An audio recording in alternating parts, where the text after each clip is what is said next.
বঙ্গবন্ধুর আদর্শকে বাস্তবায়ন করতে হবে। বাংলাদেশের স্বাধীনতায় যারা বিশ্বাস করে না, মুক্তিযুদ্ধ যারা বিশ্বাস করে না, নতুন রাজাকার যারা গড়তে চায়, তাদের বিরুদ্ধে ঐক্যবদ্ধ হয়ে মুক্তিযুদ্ধ বললেই হবে না।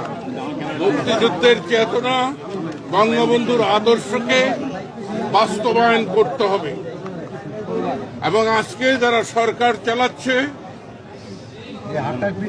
এই সংস্কার আন্দোলন তরুণদের এটা কিছু না, এর পিছনে যারা কাজ করছে তারা তো আসবেই। তাই সরকারকে, বঙ্গবীর কাদের সিদ্দিকী যে কথা বলেছেন, আমিও বলি যে সর্বদলীয় সম্মেলন ডেকে বলা হোক দেশের এই পরিস্থিতি।